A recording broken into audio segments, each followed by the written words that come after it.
Kung hindi ko gagamutin, mawawala rin ba ito sa sarili niya? Ito ang isa sa pinakakaraniwang tanong tungkol sa bulate. At ang sagot, depende sa klase ng bulate. Dahil malaki ang pagkakaiba ng lifespan ng bawat isa. Mula ilang linggo lang hanggang sa posibleng ilang dekada. Sa video na ito, aalamin natin kung gaano katagal talaga nabubuhay ang iba't ibang klase ng bulate sa loob ng tiyan natin. Bakit importanteng malaman ito? At kung anong ibig sabihin nito para sa tamang paggamot. Una, alamin muna natin kung paano naiiba ang lifespan mula sa chronic infection. Marami ang nalilito rito. Akala nila kapag matagal na silang may bulate, ibig sabihin, iisang bulate lang ang buhay sa loob ng matagal. Sa katunayan, sa maraming kaso, ang chronic o matagalang infection ay dulot ng paulit-ulit na reinfection. Ibig sabihin, namamatay ang mga lumang bulate. Pero patuloy na may bagong pumapasok dahil sa kontinuang exposure sa mga itlog nito. Halimbawa, mula sa kontaminadong kamay, pagkain o lugar. Kaya kahit bulate mismo ay may limitadong lifespan, ang infection ay pwedeng magpatuloy ng matagal kung walang tamang paggamot at proteksyon laban sa reinfection. Ngayon, alamin na natin ang lifespan ng iba't ibang klase ng bulate na karaniwan dito sa Pilipinas. Una, pinworms o ang tinatawag nating bulate sa puwet. Ito ang pinakamaikli ang lifespan sa lahat. Karaniwan, ang isang adult pinworm ay nabubuhay lamang ng 11 hanggang 35 araw o mga 1 hanggang 1 buwan lang. Pero dahil sobrang dali itong kumalat mula sa pangangati sa puwet, papunta sa kamay, papunta sa bibig o kahit sa mga gamit sa bahay, ang mga bata partikular ay madalas na paulit-ulit na nahahawaan. Kaya parang tuloy-tuloy ang problema kahit maikli ang buhay ng bawat individual na bulate. Pangalawa, roundworms o ascaris. Ang adult roundworm ay karaniwang nabubuhay ng 6 na buwan hanggang 2 taon sa loob ng bituka. Ito ang isa sa pinakakaraniwang parasitic infection sa buong mundo at tinatayang umaabot sa higit sa 1 bilyong tao ang naapektuhan. Pangatlo, hookworms. Depende sa specific na klase. Ang hookworm ay pwedeng mabuhay ng 1 hanggang 2 taon. Pero sa ilang kaso, may mga adult hookworms na na-record na nabuhay ng hanggang 10 hanggang 12 taon sa loob ng bituka ng tao.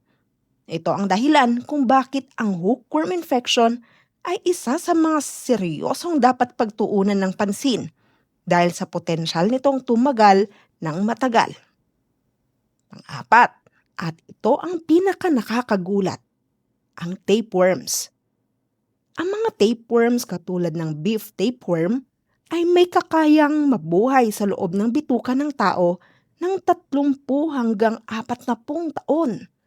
Oo, tama ang narinig nyo, mga dekada. Ito ay dahil sa kakayahan nilang direktang kumapit sa lining ng bituka at magpatuloy na gumawa ng mga bagong segment habang nabubuhay sila. Ngayon, bakit ba importanteng malaman ang lifespan ng bawat klase? Una, dahil ito ay tumutulong sa doktor na malaman kung anong klase ng gamot at gaano katagal na treatment ang kailangan. Iba ang approach sa isang pinworm infection na maikli lang ang buhay pero madaling kumalat. Kumpara sa isang tapeworm infection na kailangan ng partikular na gamot para talagang alisin ang buong parasite kasamang ulo nito. Dahil kung natira ang ulo, pwede itong lumaki ulit. Pangalawa, dahil ipinapakita nito kung bakit hindi pwedeng umasa lang na mawawala rin to sa sarili niya. Kahit maikli man o mahaba ang lifespan ng bulate, ang presensya nito sa loob ng iyong katawan ay patuloy na kumukuha ng nutrients at nagdudulot ng inflammation habang buhay pa ito. Kaya kahit alam mong may natural na expiration date, ang bulate, hindi ito dahilan para hintayin na lang itong mamatay ng mag-isa, lalo na para sa mga klaseng may mahabang lifespan. Paano ba talaga ito ginagamot? Ang reseta na gamot gaya ng albendazole o mebendazole ay gumagana sa pamamagitan ng pagpigil sa kakayahan ng bulate na kumuha ng nutrients, nagdudulot sa kanila na mamatay sa loob ng ilang araw. Depende sa klase ng bulate. Maaaring kailanganin ang isang dosis lamang o kaya paulit-ulit na dosis sa loob ng ilang linggo, partikular para sa mga klaseng madaling maghatid ng reinfection gaya ng pinworms. Paano naman may iwasan ang reinfection? 1. Maghugas ng kamay bago kumain at pagkatapos gumamit ng CR. 2. Panatilihing maikli at maiksi ang mga kuko. 3. Hugasan ang mga kumot, damit at gamit sa bahay, lalo na kung may mga kasapi ng pamilya na na-diagnose. 4. Kung isang miyembro ng pamilya ang nagkaroon, mabuting magpa-check up din ang buong sambahayan dahil madaling kumalat ang mga ito, lalo na ang pinworms. Kaya ito ang dapat niyong tandaan. Malaki ang pagkakaiba ng lifespan ng iba't ibang klase ng bulate, mula sa 1 buwan lang hanggang sa posibleng ilang dekada. Pero anuman ang klase, ang presensya nito sa loob ng iyong katawan ay hindi dapat baliwalain. At ang tamang gamot muna sa doktor ang tanging sigurado at napatunayang paraan para talagang maalis ito. Kung meron kayong sariling karanasan o tanong tungkol dito, i-comment nyo sa ibaba. Mag-subscribe kayo sa Healthy Pinoy para sa mas maraming gut health content na may basehan sa totoong research. Salamat sa panonood at ingat palagi! Paalam!